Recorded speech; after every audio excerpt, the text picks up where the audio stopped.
has overcome because of the lack of receivers and what happened in the draft. So the way he has played and the plays that he has made with Adams and Lazard, and you kind of name it, I tend to give a lot of the credit to the offensive line. They've done a good job, and his run game hasn't hurt. But Josh Allen deserves to be in this conversation.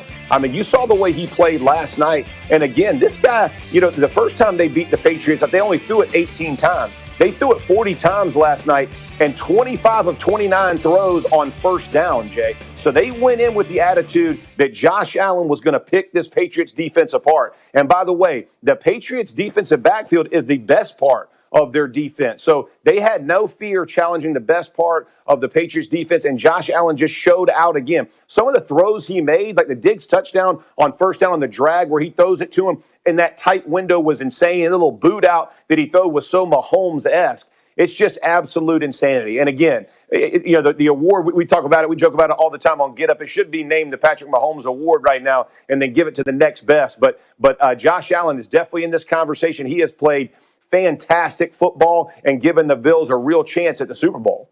Wait.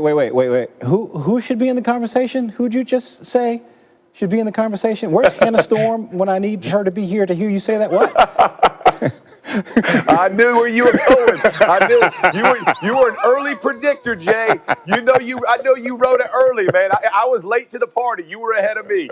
This time, Jeff Saturday, my brother. Thank you for hanging out with us, Artie. Appreciate it. All right, so much to get to. Week 17, what's up for grabs? NFC East, Washington, the only team with a win in your in scenario, facing the Eagles. If Washington loses that one, though, the winner of the Cowboys-Giants earlier in the day wins the division. Someone has to.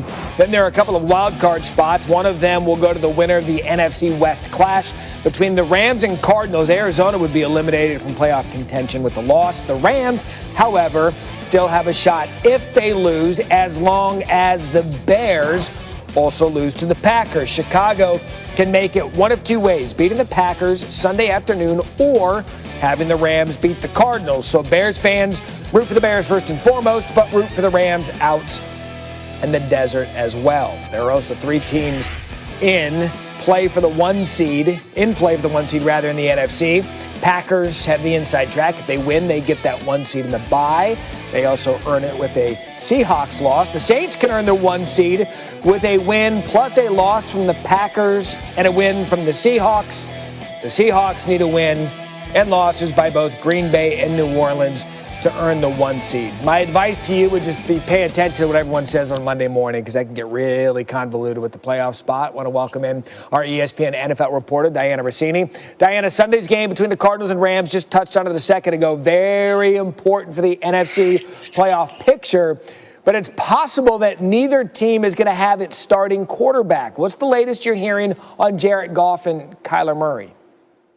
Yeah, let's rip through the starters' names that you know of, right? Starting with Kyler Murray. We know that he suffered that lower leg injury at the end of the game against the San Francisco 49ers. So now what we do is we just try to read the tea leaves every single day here. And Cliff Kingsbury, he does sound optimistic that his quarterback will be able to play. It's still really early in the week, and you know Kyler's going to need those days of rest to really get healthy. And we also know this offense moves as Kyler moves. They're going to need him, knowing that the pressure is on. They need a win to play in the postseason. Meantime, on the other side of it, for the Rams, Jared Goff had surgery last night on his thumb. Earlier in the day yesterday, there was some thought that maybe he's going to put it off and wait, but the decision was made to get that surgery done in hopes that he can return for the playoffs. So he will not be starting for the Rams on Sunday, as they are hoping that they can get this victory and get in for the playoffs. So, as a former sideline reporter of the XFL, I am very excited to talk about the potential starting situation, right? So, for the Rams, we know it's John Wolford. He has yet to throw an NFL pass. He led the AAF with 14 passing touchdowns. He's a really good player. There's already been a lot of hype about what he can do. And meantime, for the Cardinals, you got Chris Streveler, all right? So you say, who the heck is that? Well, in NFL circles, I've been hearing that this guy can move. He's got legs. He is the one that played in the CFF, and the reason why Arizona signed him was he has a very similar running style to Kyler Murray. So we're going to see quarterbacks out here on a really important Sunday that you're going to probably have to Google. But that being said, there's a lot of respect in NFL circles that these guys can get the job done. Yeah, Strebler versus Wolford, exactly how we had it in week 1 of the season when it comes down to clinching the playoffs. Both teams, again, a lot at stake for a playoff berth. Diana Rossini bringing us the latest. Diana, thank you. Still ahead on SportsCenter. Still plenty to play for in the AFC. What's on the line for 5 teams yet to lock up playoff positioning? Hey, Matt Barry, a big night in the NBA as well last night as we check the storylines. The Trailblazers staging a fourth-quarter comeback to take down LeBron, AD, and the Lakers 115-107 at Staples.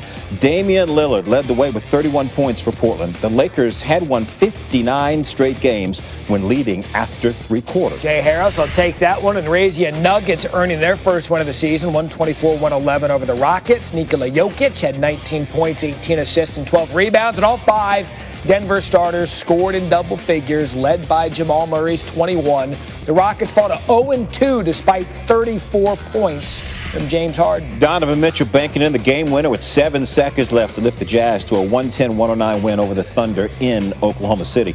It was Mitchell's second career go-ahead field goal with under 10 seconds to play. Utah improving to 2-1 on this young season. And a scary scene in Memphis as Ja Morant suffered an ankle sprain and could not get back to the locker room under his own power. He actually needed a wheelchair after landing awkwardly on the foot of a Nets player after trying to block a shot. For the latest on Morant's status, here's our Malika Andrews.